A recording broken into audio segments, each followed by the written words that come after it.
Oh, hi there. Welcome to Left Foot Forward. So I just wanted to talk a little bit today about the prospects for the left over the course of the next 3 years.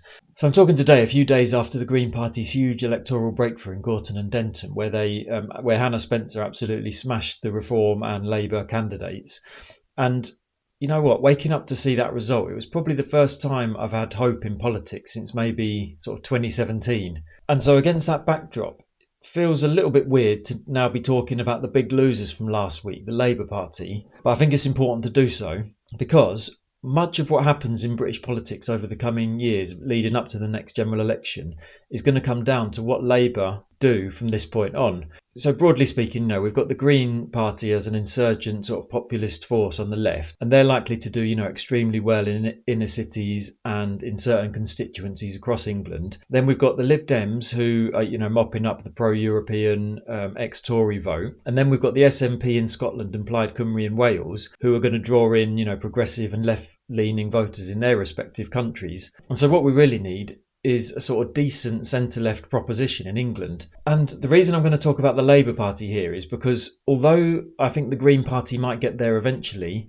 I'm not sure that by the time of the next election they're going to be ready to take Labour's place as the party of the centre-left. And I know there's been polls showing that they're the most popular party amongst the working age population. And there's also polls showing that they're around 5 points ahead of Labour currently. But I still have my doubts about whether we can really expect the Greens to go from sort of almost nowhere really, 4 MPs at the time of the last election to become the biggest left-wing party at the next election. It's a really big sort of step forward. So I hope I'm wrong, but I think Labour is still going to be better placed, in my opinion, to reach some of those more progressive-leaning retired voters, boomers, or people who traditionally voted Labour due to their work, but who are now retired and who might be sort of socially conservative and who are perhaps tempted by reform. And I think the reason why those people are important is because firstly, they vote in large numbers, and then secondly, there are also lots of them in constituencies outside of our cities. So think of, the medium-sized towns, for example. So if that analysis is broadly right, and if we on the left want to avoid a reform government or some sort of horror show reform Tory coalition, then Labour urgently needs to get a sort of palatable left-of-centre leader. And they also quickly need to get a policy platform which is identifiably social democrat, which appeals to their base and also to the swing voters that I mentioned who are going to make a difference. And so what that also means is that they're going to have to get shot of all the centrist blowhards who are currently running the party and who are in the cabinet.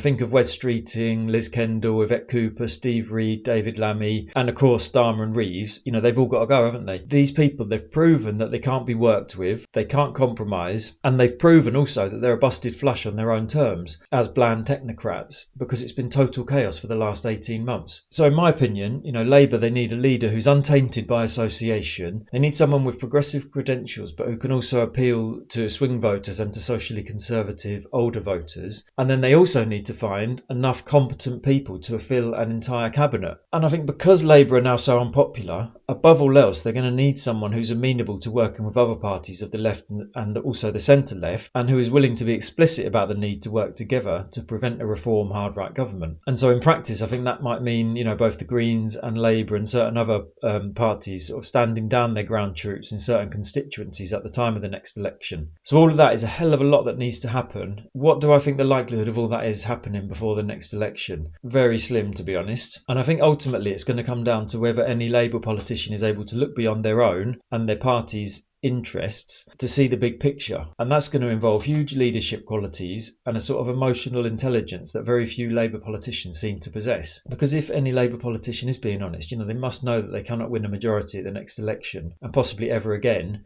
because of the shit show of the last 2 years and after the damage caused by Starmer, McSweeney, Reeves and their band of clowns. So the question is then, are they willing to work with others in a coalition and be explicit about that before the election? Or, will they just condemn us to 5 years of reform and possibly the Tories as well? And, just imagine the state of that. So basically, in summary, I'm calling for Andy Burnham to step up to the plate. Get him into Parliament after the May elections, get his leadership bid done before the summer recess, and then that gives you 3 full years to get Labour back to between 25 25 and 28% or so in the polls, which would then put them in the position of being either the largest party or one of the largest parties in a sort of rainbow coalition of the left. So there we have it. That's what I think needs to happen on the left and the centre-left of politics before the next election. What do you think? Am I wrong? Could the Green Party supersede the Labour Party as the party of the left? Should we just forget the Labour Party in entirety? And then more broadly, are we doomed to have a Reform or Tory coalition government? Or is there a narrow path to victory for progressives in this country? Yeah, please let me know in the comments what you think. Yeah, thanks for watching. I'll see you in the next one.